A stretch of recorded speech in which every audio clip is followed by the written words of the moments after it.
오늘 이 저녁 시간 함께 읽을 하나님의 말씀 사무엘상 8장 6절에서 8절까지의 말씀입니다.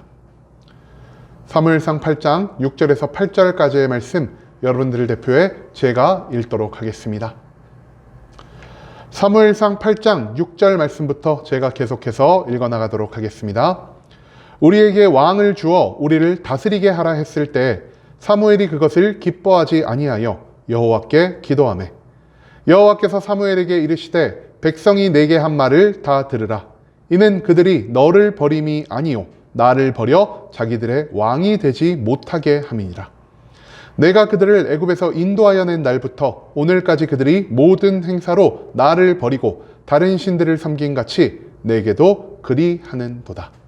아멘. 오늘 이 시간 우리는 사무엘 당신마저 라는 제목을 갖고 오늘 우리가 읽은 하나님의 말씀 함께 나누는 시간 갖도록 하겠습니다. 이스라엘의 역사를 통해 진정한 왕은 누구이며 왕권은 어디에서부터 나오는지를 가르쳐주는 사무엘상 그 8장의 말씀을 갖고 함께 나누는 시간 갖고 있습니다. 오늘 본문 말씀 가운데에서 우리는 하나님을 향한 사무엘의 마음가짐이 어떻게 변화했는지에 대해서 찾아볼 수 있게 될 것입니다. 그렇다면 사무엘은 원래는 어떤 자였으며 지금은 그가 하나님 앞에 어떤 모습을 보이고 있는지 오늘 본문 말씀 한 절 한 절 찾아보며 함께 알아보는 시간 갖도록 하겠습니다. 먼저 본문 6절 말씀에서 성경은 이렇게 기록합니다. 우리에게 왕을 주어 우리를 다스리게 하라 했을 때 사무엘이 그것을 기뻐하지 아니하여 여호와께 기도하매. 6절 말씀에서 우리는 왕을 원했던 이스라엘 백성들의 모습을 찾아볼 수 있게 될 것입니다. 어제 말씀 나눈 것처럼 사무엘은 하나님을 대신하여 자기의 두 아들들을 사사로 세우는 만행, 곧 죄악을 범하게 되었습니다. 하지만 그럼에도 불구하고 사무엘의 두 아들들은요, 나름대로 나라를 이끌어갈 능력은 있었던 자였다라는 사실을 우리는 또한 찾아볼 수가 있었다라는 것이죠. 그런데 문제는 무엇이었습니까? 능력은 있었으나 그 자녀들이요, 아버지 사무엘의 믿음을 온전히 따라가지 못했기 때문에 그들은 하나님 앞에서 나라를 다스림에 있어 여러 가지 죄악을 범하게 되었고요. 이로 인해 하나님은 저들을 죄인으로 규정하게 되셨다라는 것입니다. 그리고 이런 상황 가운데에서 한 가지의 움직임이 더 발생하고 있었는데요. 이 움직임이 무엇이냐? 바로 이스라엘 백성들이 사사로 세워진 사무엘의 두 아들들을 대신하여 우리에게 왕을 달라고 사무엘에게 요청하기 시작했다는 것입니다. 여러분, 그런데요, 왜 이스라엘 백성들은 이 왕이라는 존재를 그토록 원하고 있었던 것일까요? 사무엘은 이스라엘을 분명 잘 다스렸습니다. 사무엘의 두 아들 어떻습니까? 물론 믿음이 없었기 때문에 몇몇 부정은 만들어냈을지언정 그들의 영향력은 브엘세바에까지 미칠 정도로 나라를 잘 통치하는 모습을 보였다라는 것이죠. 하지만 이스라엘은 생각합니다. 사무엘은 능력이 있었다. 사무엘의 아들들도 능력이 있었다. 하지만 그 다음은 어떨까? 그 다음에도 사무엘과 같은 사람이 우리 중에 또 나올 수가 있겠는가?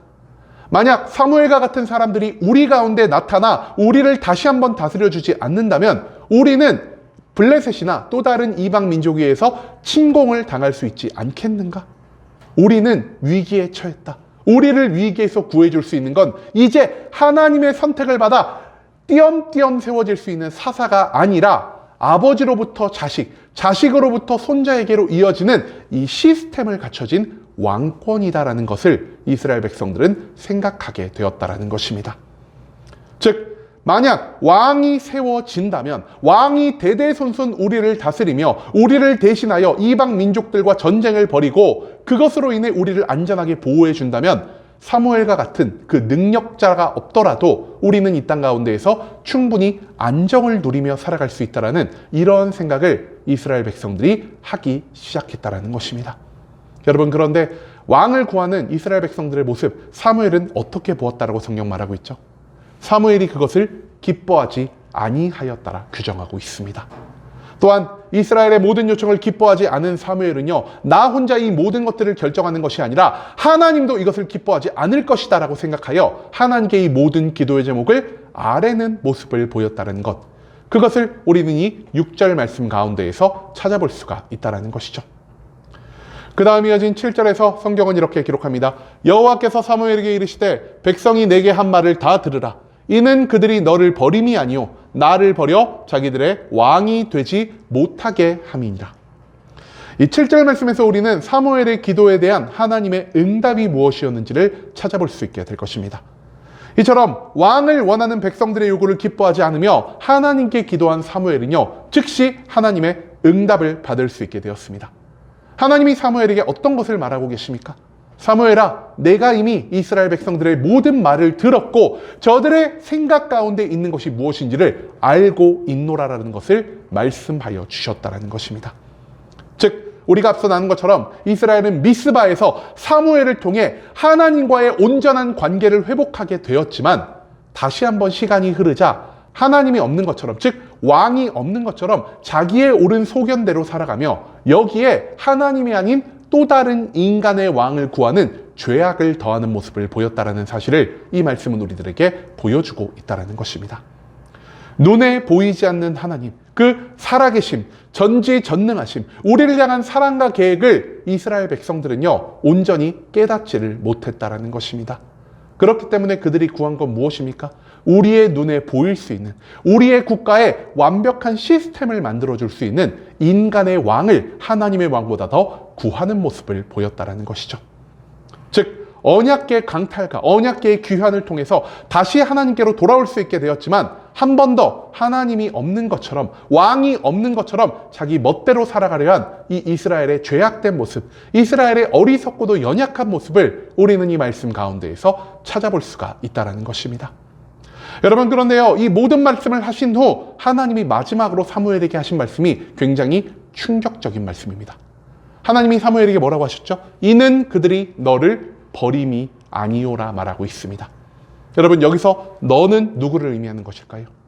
여기서 말한 너는요, 사무엘을 의미하는 것입니다. 한마디로 하나님이 지금 사무엘에게 어떤 말씀을 하고 계시죠? 사무엘아, 백성들이 너를 버린 것으로 인해 분노하지 말라라는 말씀을 남기고 계신다라는 것입니다. 여러분, 앞선 말씀에서 우리는요, 백성들이 왕을 원한다는 소리를 듣자 사무엘이 그 모든 모습을 기뻐하지 않았다라고 기록된 이 성경의 말씀을 찾아볼 수가 있었습니다. 왜 우리는 사무엘이 백성들의 요구를 기뻐하지 않았다라고 생각을 했을까요? 여전히 하나님을 온전히 믿지 못하고 여전히 하나님을 우리의 왕으로 인정하지 못하고 저들이 다시 한번 어리석은 생각을 하는구나. 왜 이 백성들은 돌이킨 다음에 다시 한번 하나님을 배신하려 하는 것이지라는 이런 분노로 인해서 사무엘이 저들의 왕을 구하는 모습을 기뻐하지 않았던 것이라고 우리는 이 말씀을 해석하고 있다는 것입니다. 여러분, 그런데요, 사무엘이 진짜 기뻐하지 않았던 것 무엇입니까? 사무엘이 진짜 기뻐하지 않았던 것은요, 사무엘이 자신의 권위로 세운 두 아들들을 이스라엘 백성들이 무시했고 자기의 권위와 영향력을 이스라엘 백성들이 깎아내리면서까지 왕을 구했기 때문이라는 것, 그것을 오늘 본문 말씀 가운데에서 우리는 찾아내야 한다는 것입니다. 사무엘은 생각합니다. 내가 여태 이스라엘을 위해서 얼마나 노력하고 했었는데 이제 내가 늙으니까 이스라엘이 나의 아들들을 무시하고 나의 권위를 무시하고 나의 영향력을 무시하며 왕을 구하는구나 라고 말입니다. 하나님은요, 이 점을 정확하게 알고 계셨습니다. 즉, 하나님은 이스라엘 백성들의 말과 생각만을 아셨던 것이 아니라 사무엘 안에 있는 하나님이 아닌 나의 영향력을 더 신뢰하게 된 그 사무엘의 죄악을 명확하게 꼬집어서 이 말씀 가운데 남기고 계신다라는 사실, 그것을 우리는 잊지 말아야 한다라는 것이죠. 그리고 마지막 8절 말씀에서 성경은 이렇게 기록합니다. 내가 그들을 애굽에서 인도하여 낸 날부터 오늘까지 그들이 모든 행사로 나를 버리고 다른 신들을 섬긴 같이 내게도 그리하는도다. 이 8절 말씀에서 우리는 이스라엘이 계속해서 자신을 배신해왔다는 것을 말씀하시는 하나님의 모습을 찾아볼 수가 있겠습니다. 그리고 하나님은요, 계속해서 사무엘에게 이렇게 말씀하십니다. 이스라엘이 하나님을 배신한 것이 한두 번이 아니기 때문에 하나님은 이제 이스라엘에게 분노할 힘조차 없으시다라고 말입니다.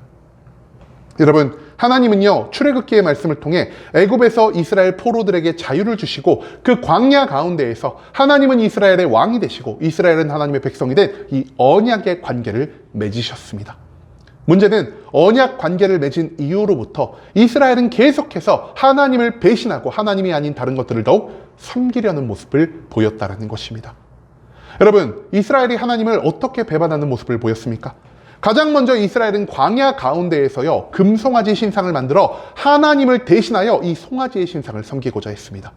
또한 광야 가운데에서 하나님이 나에게 공급해 주신 모든 것들을 만족하지 못하고 계속해 하나님께 불평과 원망을 쏟아내며 하나님을 단순히 내 소원을 이루어주는 도구처럼 다루려 하는 어리석은 모습을 보였다는 것입니다.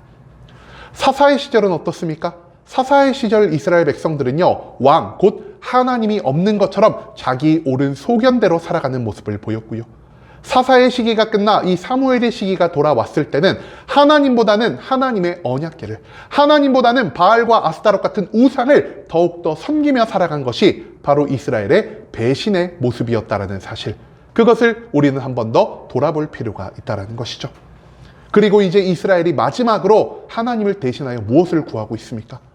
하나님을 대신하여 인간의 왕, 내 눈에 보이는 왕을 하나님보다 믿고 신뢰하려는 모습을 보이고 있다는 사실을 오늘 이 본문 말씀 가운데에서 하나님은 나타내고 계신다는 것이죠. 한마디로 여태껏 그랬던 것처럼 이스라엘은 계속해서 하나님 앞에 범죄하고 있다는 사실을 하나님은 이 말씀을 통해 선포하고 계신다는 것입니다. 여러분, 오늘 본문 말씀 가운데에서 우리가 가장 주목해서 봐야 할 것은요, 과연 사무엘이 무엇에 분노하였는가 하는 것입니다. 여러분, 우리는 사무엘을 어떻게 생각을 합니까? 사무엘은 분명 처음부터 끝까지 하나님께 온전히 순종하고 하나님을 온전히 믿고 살아가는 그러한 사람일 거야 라고 우리는 사무엘을 판단하지 않습니까? 그렇기 때문에 앞서 왕을 구하는 이스라엘 백성들 앞에서 사무엘이 분노할 때 사무엘의 분노가 하나님에 대한 믿음과 하나님에 대한 신뢰와 하나님에 대한 사랑을 바탕으로 이스라엘 백성들을 향한 분노의 표출이라는 것을 우리는 충분히 생각해 볼 수가 있었다는 것입니다. 하지만 이런 사무엘에게 하나님이 어떻게 말씀하신다라고요?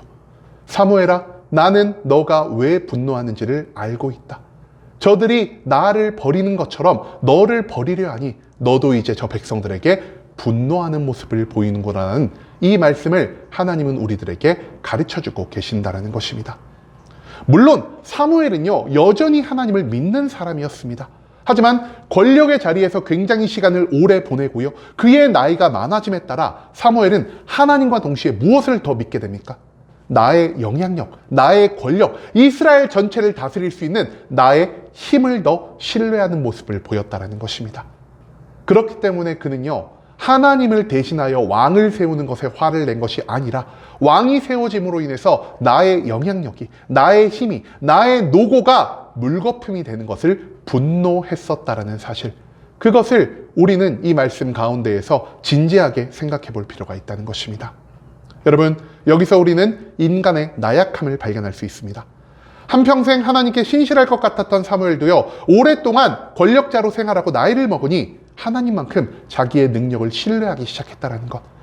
그렇기 때문에 자기의 영향력을 부정하는 이스라엘 백성들의 모습 속에서 배신감을 느끼고 분노할 수밖에 없었다는 것.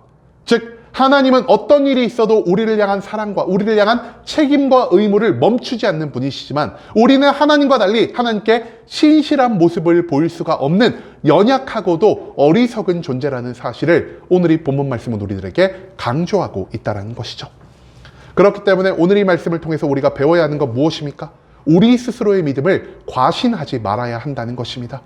사무엘도 그 믿음을 끝까지 흔들림 없이 유지하지 못했습니다. 하물며 우리가 우리들의 연약한 믿음을 끝까지 유지하며 살아가는 것이 얼마나 힘든 일이겠습니까? 여러분, 그렇기 때문에 이제는요, 우리도 사무엘처럼 우리 스스로의 믿음이 언제든 흔들릴 수 있다는 사실을 인정하며 나아갈 수 있기를 원합니다. 그렇기 때문에 매일매일 기도와 말씀과 찬양을 통해 우리의 믿음을 점검하고 우리의 믿음을 쌓아가며 흔들리지 않는 믿음의 굳건한 반석을 만들어가야 한다는 것, 이것을 하나님은 오늘 말씀을 통해서 우리들에게 가르쳐주고 계신다는 것입니다. 놀라운 믿음의 선배였던 사무엘도 자신의 권력과 자신의 영향력으로 인해 잠깐 흔들렸다라는 사실을 기억하므로 우리는 이 모습을 닮아가지 않고 오직 하나님 한 분만을 온전히 바라보며 살아갈 수 있는 순복음 함께하는 교회 모든 성도님들이 될 수 있길 간절한 마음으로 소망하겠습니다.